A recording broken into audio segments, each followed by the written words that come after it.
Circa 250 supporters gialloblu di Nova Feltria si sono spostati per assistere al ritorno della squadra in prima categoria dopo un decennio. Festa macchiata in parte dal pareggio realizzato in Collitore Pedrera dopo essere passati in vantaggio, ma il tecnico Guerra sorride ugualmente. Diciamo che è un sogno che dura da qualche mese, quindi noi continuiamo ad allenarci e a affrontare le partite esattamente come abbiamo iniziato il primo giorno di preparazione e poi la prima giornata di campionato.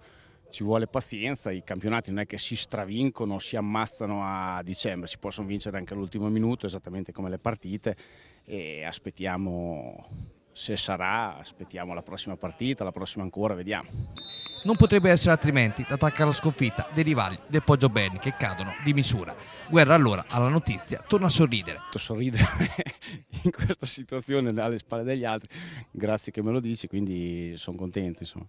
Domenica prossima la promozione sarà matematica in caso di mancata vittoria del Poggio Berni in casa con la penultima in classifica, in occasione del recupero della 22esima giornata, turno in cui Nova Feltria ha già giocato e vinto con la Sant'Agattese. In caso di vittoria dei rivali, la festa sarà rimandata al 24 aprile, giorno della trasferta sul campo della Longianese. In collocazione a Nova Feltria basterà un solo punto, ma la grande festa potrebbe arrivare a nostro avviso il 1° maggio al Comunale nel derby con il Perticara. Gli Ultras suonano i tamburi con un liceo di gialloblu e urlano a squarciagola per sostenere i propri beniamini in campo, che di conseguenza sentono il match e la relativa importanza, lasciando l'iniziativa ai padroni di casa che si creano pericolosi con 2 sterili e timide iniziative arrivate prima di testa e poi con un tiro senza fortuna. A nono il Nova Feltria prende definitivamente le redini del gioco con una pregevole triangolazione in aria tra Gori e Sebastiani che porta a rasoterra di Dominici, prodezza di Boico che salva in calcio d'angolo. Il centrocampista di Pendimerito dimostra di avere comunque un ottimo inserimento in fase offensiva. Al 15° Cupi, un vero stantuffo per tutta la partita, non a caso nella vita guida l'autoambulanza, serve in area Gori, il cui tiro a botta sicura è respinto dall'ottimo Boico. Sul corner successivo, Dominici, ancora lui, non inquadra il bersaglio di testa. La pressione gialloblu continua quando Rinaldi dal calcio piazzato chiama la deviazione in corner, la difesa locale che tuttavia crea l'unica palla limpida sul finire di prima frazione di gioco quando al 39° sul calcio d'angolo battuto a Bellavista Marini si ritrova a 2 passi dalla porta ma la mira è incredibilmente alta. Squadra a riposo sul risultato di 0-0.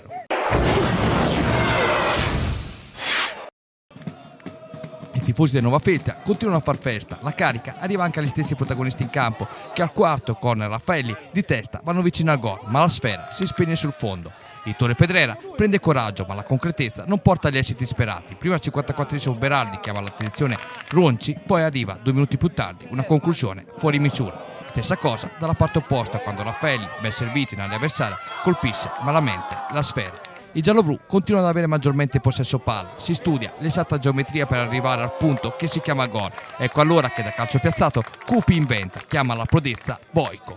Dalla bandierina Sebastiani serve a Dominici un delizioso babà che chiede solo di essere deposto in fondo al sacco. Il centrocampista di Pendimerito si supera mostrandosi abile nell'anticipo e toccando con forza di testa il pallone dell'1-0. Boato sugli spalti e l'apoteosi, il sogno promozione, si avvicina.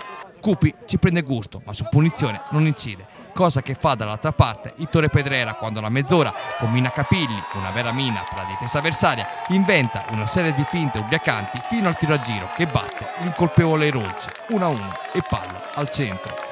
Il Nova Feltria non ci sta, ma le forze tendono a spegnersi. Da calcio piazzato, Sebastiani scalda i guantoni di Bouto, creando l'unico pericolo, mentre l'ultima azione del match porta la firma di Brigliadori, con un tiro a pallonetto che si spegne di poco alto. Al fischio finale, i giocatori ospiti salutano i propri supporters con la consapevolezza di aver messo più di un piede in prima categoria. Ci aspetta ora solo la matematica certezza.